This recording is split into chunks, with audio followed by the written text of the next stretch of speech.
Hello दोस्तों, कैसे हैं आप सभी। उम्मीद करते हैं आप सभी बहुत अच्छे होंगे।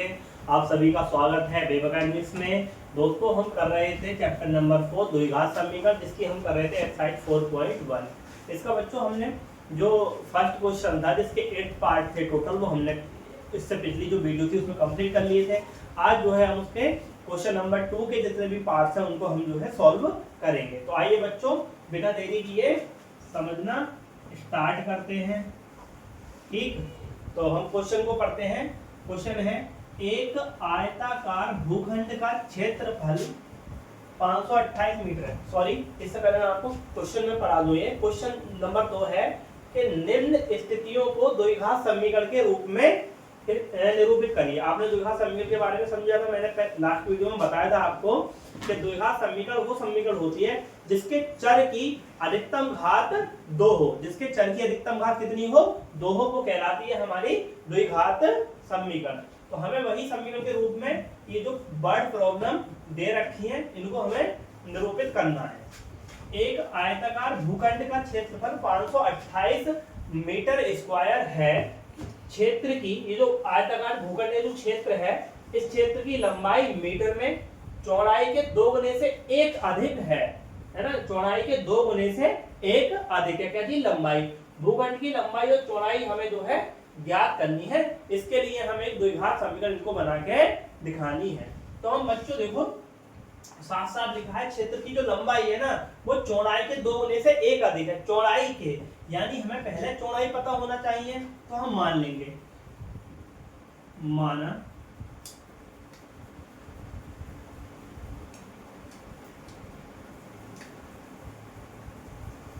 माना आयताकार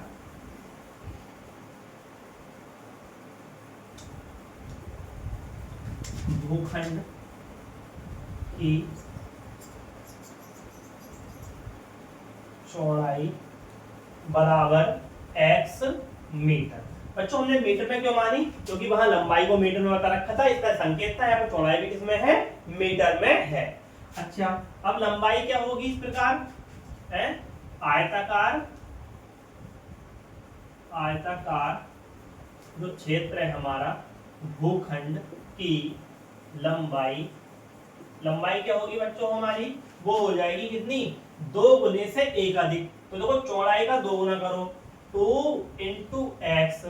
1 अधिक के लिए 1 जोड़ दो, है ना, 1 जोड़ दो। ये आ गई हमारी 2x प्लस 1 मीटर। ये हमारी चौड़ाई हो गई। और क्षेत्रफल क्या दे रखा है हमारा? आयताकार भूखंड का क्षेत्रफल 528 मीटर स्क्वायर। हम क्षेत्रफल का फॉर्मूला लगाएंगे, और क्षेत्रफल का फॉर्मूला आप सब जानते भी होंगे कि आयत का जो क्षेत्रफल होता है वो होता है लंबाई गुणा चौड़ाई। तो चलो इसको लिख देते हैं पहले। आयताकार भूखंड का क्षेत्रफल कितना दे रखा है अभी दोस्तों? जल्दी बताइए। 528 मीटर स्क्वायर। और ये जो कोई भी आयत होता है उसका जो फॉर्मूला होता है इसका क्षेत्रफल का, वो होता है लंबाई गुणा चौड़ाई। लंबाई गुणा चौड़ाई। 528 बराबर में ऐसे ही चलने दो। लंबाई कितनी है? 2x प्लस 1 मीटर, है ना। यहाँ जो मीटर होगा वो मीटर से मीटर कट जाएगा, इसलिए डायरेक्ट इनको हटा दिया है। ये वाला मीटर इंटू ये वाला मीटर, और यहाँ मीटर स्क्वायर कट जाएगा। चाहे तो एक वीडियो में मैं आपको लेकर दिखा सकता हूँ, समझा सकता हूँ कैसे कट, यूनिट कैसे कटेगी। ये आ गया मीटर इंटू चौड़ाई भी बच्चों x मीटर, m से लिख दिया मीटर को। ये मल्टीप्लाई का साइन है इनके बीच में, ये 528। अब देखो, ये मीटर मीटर मीटर का स्क्वायर हो जाएगा, है ना। तो ये जो है यहाँ से ये दो स्क्वायर हो जाता है इसका, तो ये दोनों कट, इसलिए ये यूनिट कट गई है, दिखा दे रहे हैं इसको। अब देखिए, ये 2x स्क्वायर हो गया, मल्टीप्लाई कराई x की, यहाँ पे मल्टीप्लाई कराई 2 बन जा 2, और x और x स्क्वायर प्लस x की 1 से कराओगे हमारा आ जाएगा x। सही है। अभी जो 528 है ये इधर आके माइनस में हो जाएगा, इधर बचेगा हमारा 0। यही क्या है आपकी? यही तुम्हें द्विघात समीकरण है ना। आयताकार भूखंड की ये द्विघात समीकरण है। इसके थ्रू हम इसकी लंबाई चौड़ाई को ज्ञात कर सकते हैं, लेकिन हमें जो है इतना ही निरूपित करके दिखाना था, इतना ही हमें शो कराना था। आप सब इसको नोट करेंगे, फिर हम देखेंगे नेक्स्ट क्वेश्चन इसके बाद में, जल्दी से आप इसको नोट करिए। उम्मीद है सभी ने नोट कर लिया होगा। चलिए देखते हैं क्वेश्चन नंबर इसका सेकंड। हाँ तो दोस्तों इसका क्वेश्चन नंबर 1 2 बच्चों क्वेश्चन नंबर जो 2 है इसमें ये है कि दो क्रमागत धनात्मक पूर्णांकों का गुणनफल 306 है। हमें पूर्णांकों को ज्ञात करना है, इसके लिए हमें द्विघात समीकरण निरूपित करनी है। तो हम क्या करेंगे, इसके लिए मान लेंगे। मान क्या लेंगे बच्चों, इसमें माना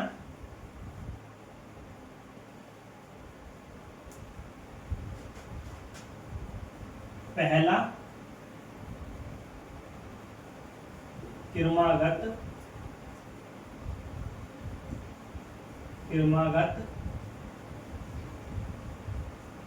धनात्मक पूर्णांक बराबर x।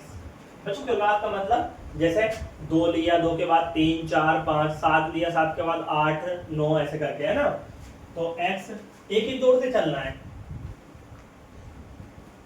दूसरा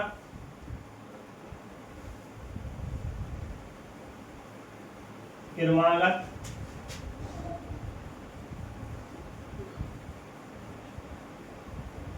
धनात्मक पूर्णांक बराबर x प्लस 1। x प्लस 1 जैसे आपको बताया, पहले 2 लोगे तो दूसरा 3 होगा, तो 3 कब आएगा, तब एक उसमें ऐड कर देंगे। तो ऐसे ही हमने एक यहाँ पे ऐड कर दिया। अब प्रश्न में क्या कह रखा है कि दोनों का जो गुणनफल होगा ना वो 306 आएगा। तो कहने का मतलब पहला पूर्णांक गुणा दूसरा पूर्णांक और इनका जो गुणनफल आएगा 306।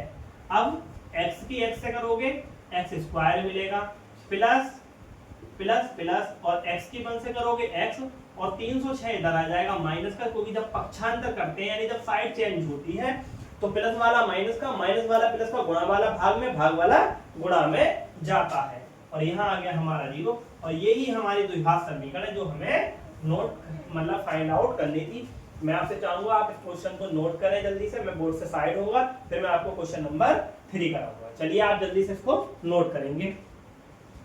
उम्मीद है सभी ने नोट कर लिया होगा। चलिए अब देखते हैं प्रश्न नंबर 3। बच्चों क्वेश्चन नंबर 3 आपके सामने है बोर्ड पर, ये तो इसको हम पहले पढ़ लेंगे। क्वेश्चन है रोहन की माँ उससे 26 वर्ष बड़ी है, यानी जो रोहन की माता जी हैं वो रोहन से 26 वर्ष बड़ी है। उनकी आयु वर्षों का गुणनफल अब से 3 वर्ष पश्चात 360 हो जाएगा। यानी आज की जो आयु है और अब से जो हम 3 साल बाद जाएंगे, उनकी माता जी और रोहन, उन दोनों का जो गुणनफल होगा ना, मतलब 3 वर्ष बाद माता जी की आयु का और रोहन की आयु का, वो 360 होगा। ऐसी कंडीशन में हमें रोहन की वर्तमान आयु ज्ञात करनी है, उसके साथ में हमें कंडीशन दे रखी है। तो बच्चों हमें क्या करेंगे, हम मान लेंगे रोहन की आयु। तो क्या करना है, माना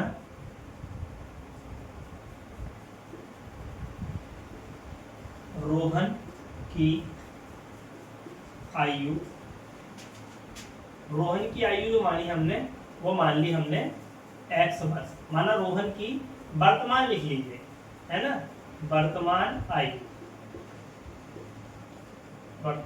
आयु बराबर x। बच्चों आप बताइए, इनकी माताजी इनसे 26 वर्ष बड़ी है। कितनी है, 26 वर्ष बड़ी। ऐसे में इनकी माताजी की आयु क्या हो जाएगी, क्या रोहन की जो भी आयु होगी उससे 26 ज्यादा होगी, माताजी की आयु नहीं होगी। जैसे अगर आज रोहन 1 साल का है तो माताजी कितनी साल की होंगी, 27 साल की होंगी, क्योंकि 1 प्लस 26 27। अगर रोहन 3 साल का है तो माताजी 26 ऐड करो तो माताजी कितनी की हो जाएगी, 29 साल की। तो हमने जब रोहन x का है उसमें हम 26 यानी 26 को जोड़ लेंगे। तो कर लेंगे क्या, अतः रोहन की या माँ की आयु, माँ की वर्तमान आयु क्या हो जाएगी, x प्लस 26 वर्ष।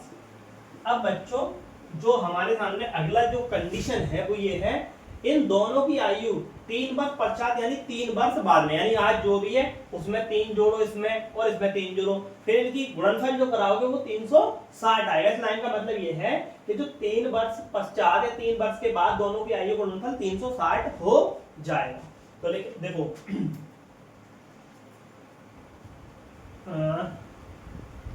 प्रश्नानुसार, और इस लाइन को लिख देंगे प्रश्नानुसार लिख के, क्या लाइन है कि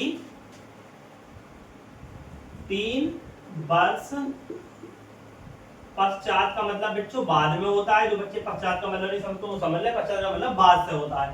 3 वर्ष पश्चात यानी बाद में दोनों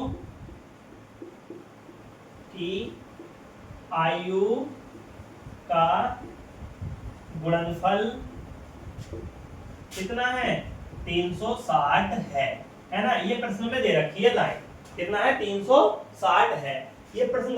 अब बच्चों ऐसे में देखो, जो रोहन है, रोहन में 3 से मल्टीप्लाई कर दी है ना। अब कौन है, माता जी है, सॉरी 3 का ऐड कर दिया, माता जी की आयु में भी 3 को ऐड कर दिया है ना ये, और साथ ही में दोनों का गुणनफल कितना आया 360। कितना आया प्यारे बच्चों 360। अब देखिए x ऐसे रहा +3 मल्टीप्लाई x + 29 और ये 360। अब कहेंगे बच्चों मल्टीप्लाई करेंगे, x की s से कराओगे x² आएगा plus plus plus 29x plus 3x। और जब 3 की 29 से कराओगे 3 9 जा 3 सत्ते 3 9 27, 3 9 27, 3 2 जा 6, 6 और 2 हमारा हो जाएगा कितना 8, यानी 87। कितना बच्चों 87, ठीक है। और ये बराबर में 360, बराबर में 360।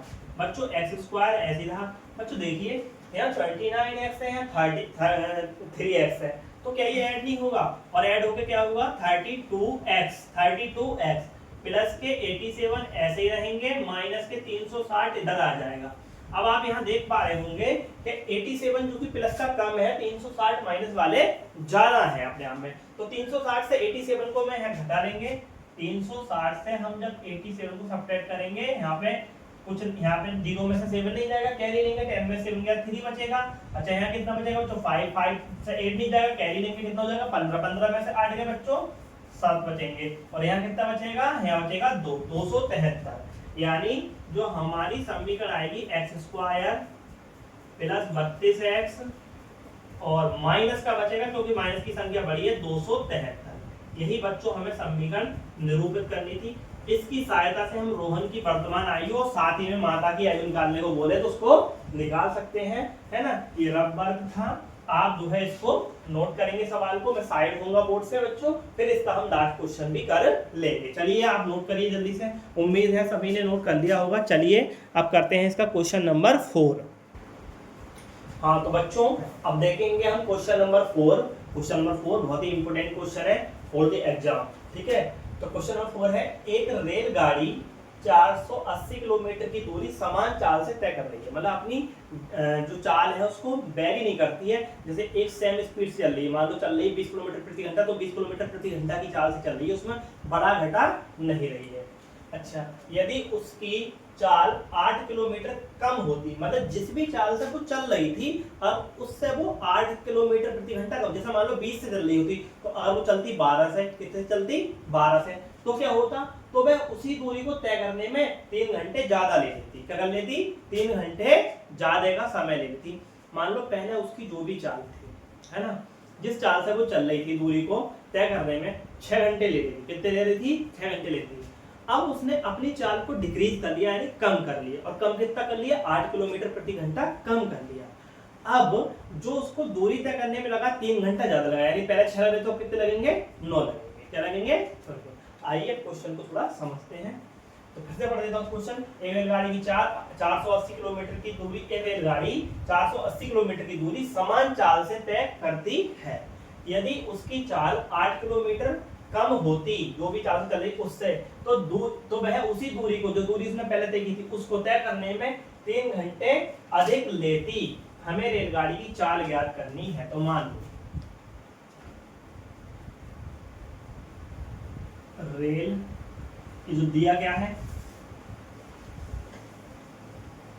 रेलगाड़ी द्वारा